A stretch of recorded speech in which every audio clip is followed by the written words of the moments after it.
മധ്യപ്രദേശിൽ ബി.ജെ.പിയെ ഞെട്ടിച്ച് കോൺഗ്രസ്. മുൻ മുഖ്യമന്ത്രി കോൺഗ്രസിലേക്ക്. 15 വർഷം ബി.ജെ.പി അധികാരത്തിലിരുന്ന ഹിന്ദു ഹൃദയഭൂമി കൈപ്പിടിയിലാക്കിയിരുന്ന ബി.ജെ.പിയുടെ സംസ്ഥാനത്തെ ശവപ്പെട്ടിയിലേക്കുള്ള കോൺഗ്രസിന്റെ ആദ്യാണി. ഇപ്പോൾ സംസ്ഥാനത്ത് മറ്റ് പല നിർണായക നീക്കങ്ങളാണ് കോൺഗ്രസ് നടത്തുന്നുള്ളത്. വരാനിരിക്കുന്ന ലോക്സഭാ തെരഞ്ഞെടുപ്പിൽ മുൻ ബി.ജെ.പി മുഖ്യമന്ത്രിക്ക് സീറ്റ് ഓഫർ ചെയ്താണ് ബി.ജെ.പിയെ കോൺഗ്രസ് ഞെട്ടിച്ചിരിക്കുന്നത്. കോൺഗ്രസിന്റെ ഓഫർ സ്വീകരിച്ച മുൻ മുഖ്യൻ പാർട്ടി ടിക്കറ്റിൽ മത്സരിക്കാൻ സമ്മതം അറിയിച്ചെന്നാണ് വിവരം. ഇത് ബി.ജെ.പിയെ കൂടുതൽ പ്രതിസന്ധിയിലാക്കുമെന്ന് രാഷ്ട്രീയ നിരീക്ഷകർ ചൂണ്ടിക്കാണിക്കുന്നുണ്ട്. വിശദാംശങ്ങൾ ഇങ്ങനെയാണ്. നിയമസഭാ തിരഞ്ഞെടുപ്പിലേറ്റ തിരിച്ചടിക്ക് പിന്നാലെ നേതാക്കളുടെ കൂടുവിട്ട് കൂടുമാറ്റമാണ് മധ്യപ്രദേശിൽ ബി.ജെ.പിക്ക് കൂടുതൽ തലവേദനയായിരിക്കുന്നത്. മുതിർന്ന നേതാക്കൾ അടക്കം ബി.ജെ.പി വിട്ട് കോൺഗ്രസിലേക്ക് ചേക്കേറുന്ന ഒരു വലിയ നിമിഷമാണ് ബി.ജെ.പി കണ്ടുകൊണ്ടിരിക്കുന്നത്. നേരത്തെ ശിവരാജ് സിംഗ് മന്ത്രിസഭയിലെ അംഗമായിരുന്ന രാമകൃഷ്ണ കുഷ്മാരിയ ബി.ജെ.പി വിട്ട് കോൺഗ്രസിലെത്തിയിരുന്നു.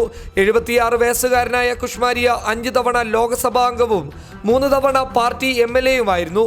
നവംബറിൽ നടന്ന തിരഞ്ഞെടുപ്പിൽ കുഷ്മാരിയക്ക് പാർട്ടി സീറ്റ് നൽകിയിരുന്നില്ല. ഇതോടെയാണ് ഇദ്ദേഹം ബി.ജെ.പിയോട് ഇടയുന്നത്. പാർട്ടി സീറ്റ് നിശ്ചയിച്ചതിനെ തുടർന്ന് നിയമസഭാ തിരഞ്ഞെടുപ്പിൽ കുഷ്മാരിയ സ്വതന്ത്രനായി 2 മണ്ഡലങ്ങളിൽ നിന്ന് ജനവിധി തേടി. പിന്നാലെയാണ് കോൺഗ്രസിലേക്ക് ചേക്കേറിയത്. രാഹുൽ ഗാന്ധിയുടെയും കമൽനാഥിന്റെയും നേതൃത്വത്തിന് കീഴിൽ നല്ല നാളുകൾ സംസ്ഥാനത്ത് തിരിച്ചു വരുമെന്ന് പ്രഖ്യാപിച്ചായിരുന്നു കുഷ്മാരിയ കോൺഗ്രസിൽ എത്തിയത്.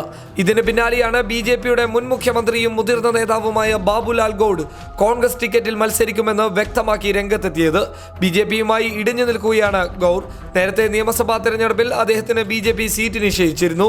അതിന് പിന്നാലെ ബി.ജെ.പിക്കെതിരെ കടുത്ത വിമർശനവുമായി ഗൗർ രംഗത്തെത്തിയിരുന്നു. News desk public Kerala.